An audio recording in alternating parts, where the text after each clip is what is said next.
Well, in this video, I will be discussing regarding some part of tensor calculus which is important for understanding the various topics precisely of general relativity. It is also useful in quantum field theory and useful for dealing with indices, obviously. So start. Let's try to understand. It will also finally lead to understanding the tensor transformation properties which can be applied to a lot extent and to various parts and various topics. So let's get started. So we started previously. We had. So I will just do a recap. So what we had was that given a manifold, we can take a point in the manifold and we can look and we have a curve that will be running from the real lines to the manifold M. And given these properties, we define something called as a directional derivative. So directional derivative to a curve is an object that can act on functions. So functions that goes from the manifold to the real line. Smooth functions, they are elements of C infinity M. So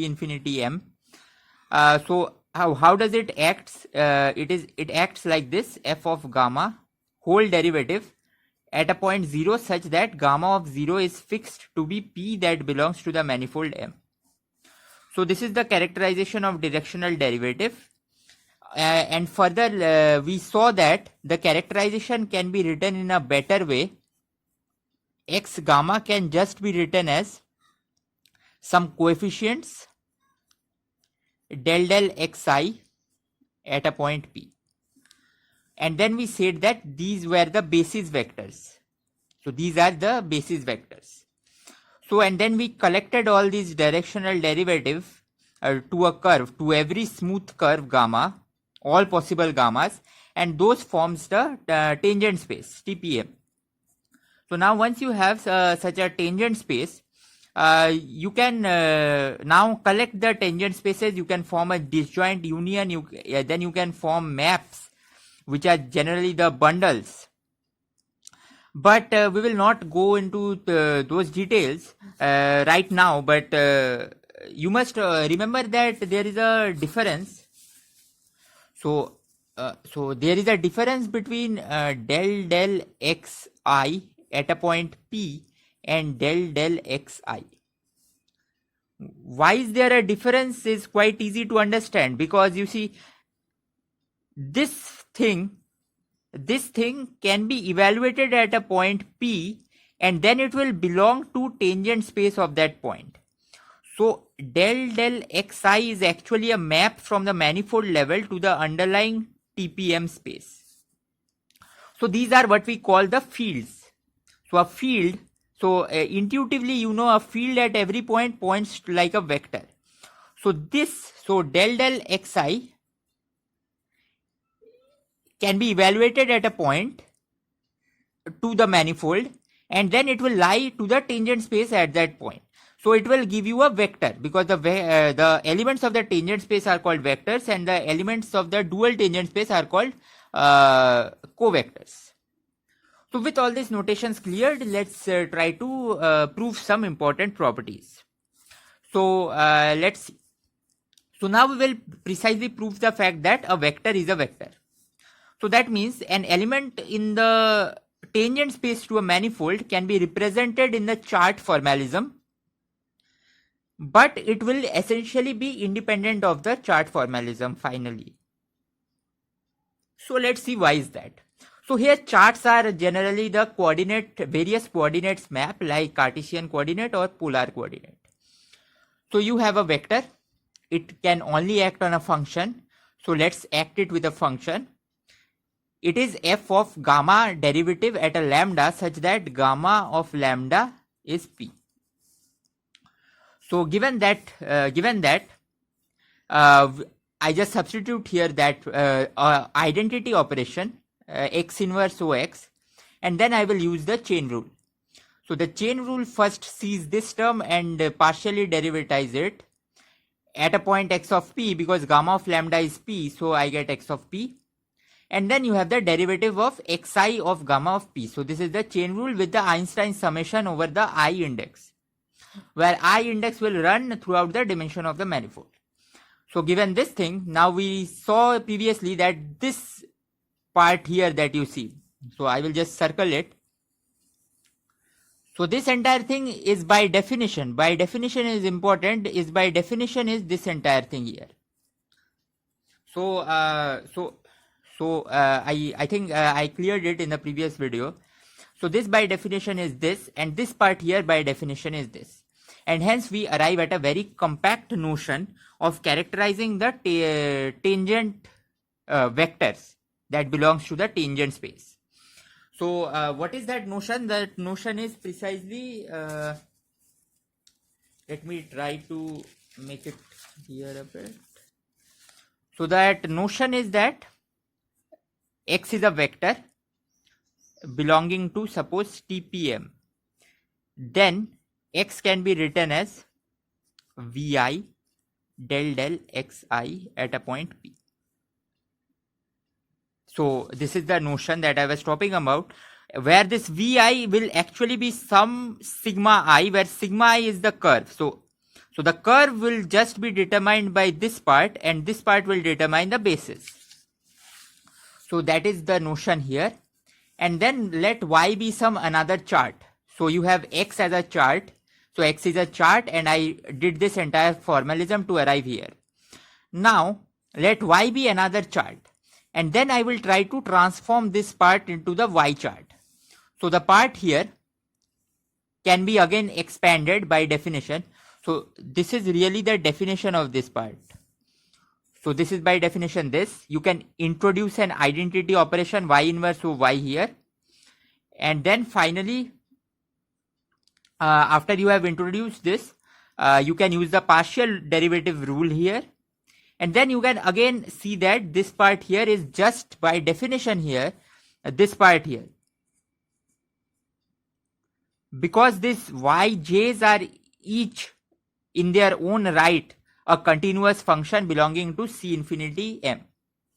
And then you have this front part attached here, which is this part.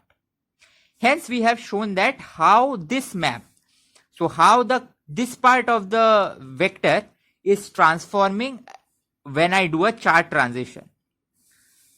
A similar thing can be shown how the component part, which depends on the curve, gamma transforms. So this part is just this xio gamma derivative. So this derivative is dd lambda. Okay, this is with respect to the parameter of the curve. And then this is written, again you expand using the chain rule. By first you insert an identity, then you use the chain rule, and then you see this.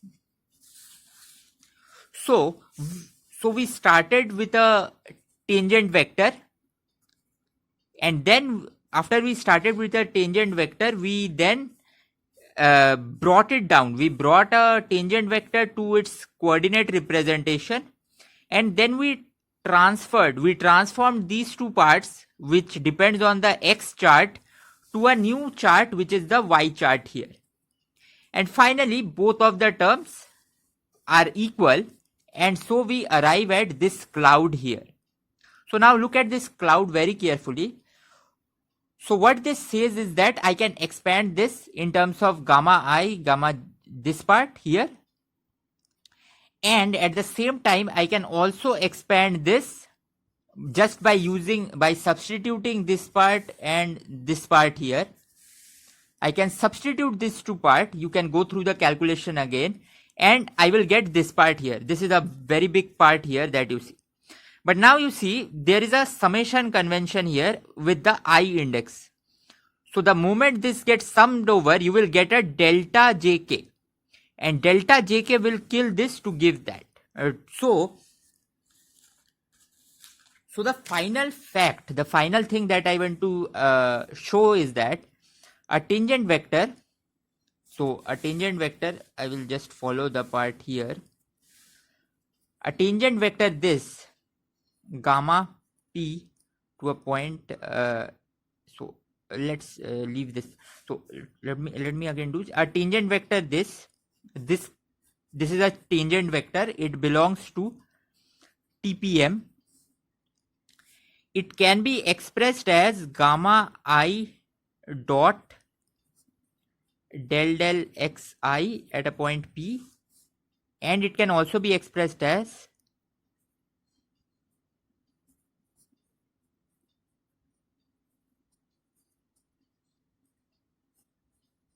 so that is the fact which says that a vector is just a vector. How you want to represent it? So I could have started from here, and then I could have linked these two parts, or I could have as I did, I started from here and went here. So this is the entire mathematics which says the part that how you can transform one vector from another. So what's important here is to note the various definitions. So I have written all the steps here. So and finally, let us quickly look at an example. So suppose you have r comma theta coordinates, which is the polar coordinates, and the polar coordinates goes to Cartesian coordinates using this transformation, which is the you see the transition map. The transition map between the Cartesian polar coordinates is precisely this here. And now we can calculate this del xa with respect to del yb, which is nothing but the Jacobian. But in this differential geometric approach, there is nothing, we have not introduced any term like Jacobian. Everything is very normal based on the definitions that we have only used. And so this by definition is this part here. And now you see, let's quickly see the first. So x1, so gamma inverse of x1 means that I will take the first component here, and if b is equal to 1, then I will derive with respect to the first component, that is r. So I will get cos theta. So the first component is cos theta. Here a is the row, b is the column. So the first component, so let's try to look at this component here. So this is row 2 column 1. Row 2 column 1 means a will be 2, that means this is 2. And then I will derive with respect to 1, that is r, and I will get a sin theta here. And then once you have obtained that, to finally talk about these derivatives here, you can just forget everything. You can take this matrix here, you can do an inverse of this matrix, and once you have done the inverse, then you can simply say that a part here corresponds to the row and b part to the column. So this was a short video on how to do various chart transformations. So that's all for this video.